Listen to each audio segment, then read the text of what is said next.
प्रधानमंत्री नरेंद्र मोदी ने राहुल गांधी की भारत जोड़ो यात्रा पर करारा प्रहार किया है और राहुल गांधी का नाम लिए बगैर गुजरात अस्मिता का सवाल उठा डाला है दोस्तों।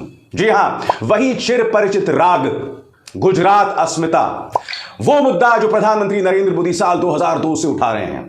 प्रधानमंत्री नरेंद्र मोदी ने यह कहा, राहुल गांधी का नाम लिए बगैर, कि राहुल गांधी अपनी भारत जोड़ो यात्रा में ऐसे लोगों के साथ चल रहे हैं जिन्होंने गुजरात अस्मिता को ठेस पहुंचाई। उनका जिक्र है मेधा पाटकर की तरफ। उनका यह कहना था कि मेधा पाटकर, बगैर उनका ऑफकोर्स नाम लिए, कहा इन्होंने नर्मदा बांध में अड़चने डाली। प्रधानमंत्री, आज कार्यक्रम में मैं आपको बतलाने वाला हूं कि दरअसल कुछ ऐसे सवाल हैं जिनके जवाब अब आपको देना है, क्योंकि यहां सवाल सिर्फ गुजराती अस्मिता का नहीं है, यहां देश की अस्मिता का सवाल है। और आज जो सवाल मैं प्रधानमंत्री से पूछने वाला हूं उसका नाता देश की इज्जत और गुजरात की इज्जत दोनों के साथ है। मगर सबसे पहले मैं चाहूंगा कि आप प्रधानमंत्री नरेंद्र मोदी का यह बयान सुने जिसमें वो मेधा पाटकर और राहुल गांधी दोनों पर हमला बोल रहे हैं, राहुल गांधी की भारत जोड़ो यात्रा पर प्रहार कर रहे हैं। क्या कहा है प्रधानमंत्री ने, आइए सुनते हैं। ये बहन जो आंदोलन चलाता ना, एमना खभे हाथ मूकीने गई काले कांग्रेसना एक नेता पदयात्रा કરી રહ્યા હતા। જરા કોંગ્રેસ વાળા વોટ માંગવા આવે ત્યારે પૂછજો કે નર્મદા વિરોધીઓના ખભે હાથ મૂકીને તમે દોડો છો, આમ નર્મદા ના આવત તો અમારું કચ્છ કાઠિયાવાડનું શું થયું હોત? એમના ખભે હાથ મૂકનારા લોકો કયા મોડે તમે વોટ માંગવા આવ્યા છો અમારે ત્યાં? આ સવાલ પૂછશો ભાઈઓ, જોરોથી પૂછજો બધા કોંગ્રેસ વાળાઓને। तो सुना आपने, प्रधानमंत्री गुजराती में यही बोल रहे थे कि भाई जिन लोगों ने नर्मदा बांध में अड़चने डाली, राहुल गांधी उनके साथ क्यों चल रहे हैं अपनी भारत जोड़ो यात्रा में, और जब वो वोट मांगने आए तो ये सवाल उनसे जरूर कीजिएगा। मगर प्रधानमंत्री, जो सवाल आपसे किए जाने चाहिए उन सवालों का क्या? एक एक करके वो सवाल आपके स्क्रीन पर आ रहे हैं दोस्तों।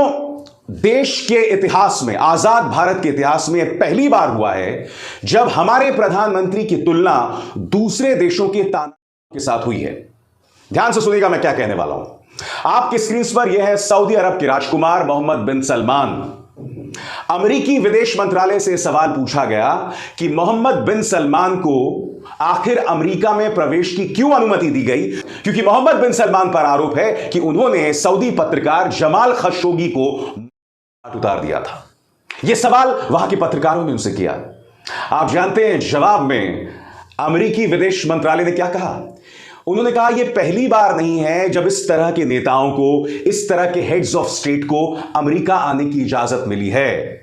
उन्होंने 3 और नाम लिए।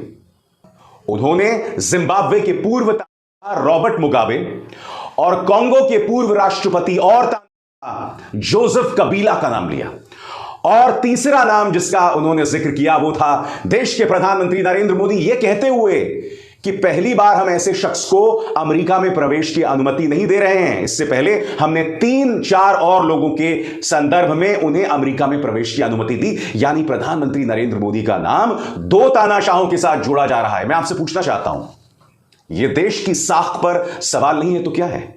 यह देश की इज्जत पर धब्बा नहीं है तो क्या है? क्योंकि हम अपने आप को कहते हैं कि हम दुनिया के सबसे बड़े लोकतंत्र हैं, और इस लोकतंत्र के प्रधानमंत्री का नाम 2 तानाशाहों के साथ लिया जा रहा है जिन्होंने जबरदस्त मानवाधिकार हनन किया था। सबसे पहले मैं चाहूंगा कि अमेरिकी विदेश मंत्रालय ने कहा क्या, फिर मैं उसकी चर्चा करता हूं। Various officials across the world is that this is not the first time that the United States has done this. It is a long-standing and consistent line of effort. It has been applied to a number of heads of state previously. Some examples, President Arstad in Haiti in 1993, President Mugabe in Zimbabwe in 2001, Prime Minister Modi in India in 2014, and President Kabila in the DRC in 2018. This is a consistent practice that we have afforded to heads of states, heads of governments, and foreign ministers. सुना आपने, प्रधानमंत्री का नाम Joseph कबीला के साथ और Robert Mugabe के साथ। प्रधानमंत्री, कुछ देर पहले आप गुजराती अस्मिता की बात कर रहे थे। यहां तो आपके सामने सीधा सवाल है देश की इज्जत के बारे में, देश की अस्मिता के बारे में। मैं आपको बतलाना चाहता हूं कि रॉबर्ट मुगाबे और जोसेफ कबीला कौन थे। सबसे पहले दोस्तों मैं आपका परिचय करवाना चाहता हूं कांगो के पूर्व राष्ट्रपति जोसेफ कबीला के साथ। जोसेफ कबीला पर आरोप है कि बतौर राष्ट्रपति उन्होंने कई मानवाधिकार हनन किया था। यही नहीं, उनकी सेना ने चुनावों के दौरान बड़े पैमाने पर मानवाधिकार हनन किया था। आरोप यह भी थे कि बड़े पैमाने पर लोगों को मौत उतारा गया था। यह आरोप था जोसेफ कबीला का। उसी जोसेफ कबीला के साथ हमारे देश के प्रधानमंत्री का नाम लिया जा रहा है। मैं आपसे पूछना चाहता हूं कि क्या यह देश की इज्जत पर सवाल नहीं है? क्या यह देश की साख पर भट्टा नहीं है? अब मैं आपका परिचय कराना चाहता हूं रॉबर्ट मुगाबे के साथ, जिम्बाब्वे के पूर्व राष्ट्रपति। रॉबर्ट मुगाबे कहने को राष्ट्रपति थे मगर थे। इन पर जबरदस्त ह्यूमन राइट्स का आरोप था। दोस्तों, मैं आपको बतलाना चाहता हूं कि रॉबर्ट मुगाबे की एक बहुत ही खतरनाक सेना होती थी जिसका नाम था 5th ब्रिगेड। आप जानते हैं 5th ब्रिगेड पर क्या आरोप था?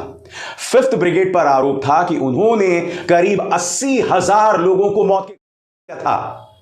80,000 नागरिकों को, वो नागरिक जो रॉबर्ट मुगाबे की नीतियों से इत्तेफाक नहीं रखते थे। आज अमेरिकी विदेश मंत्रालय ने हमारे प्रधानमंत्री को कहीं ना कहीं इन दो तानाशाहों के साथ जोड़ दिया है।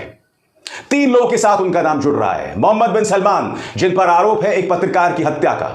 रॉबर्ट मुगाबे, जिन पर आरोप है 80,000 लोगों को हाथ उतारने का। जोसेफ कबीला, जिनका एक लंबा चौड़ा इतिहास रहा ह्यूमन राइट्स वायलेशंस को लेकर।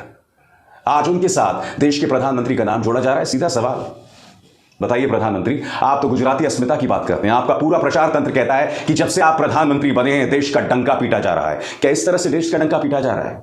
क्या इस तरह से देश का नाम जो है वो आसमान पर पहुंच गया है?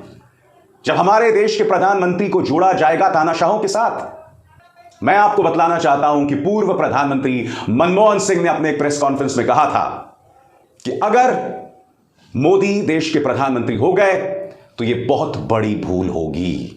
याद कीजिए मनमोहन सिंह ने उस वक्त क्या कहा था, सुनते हैं।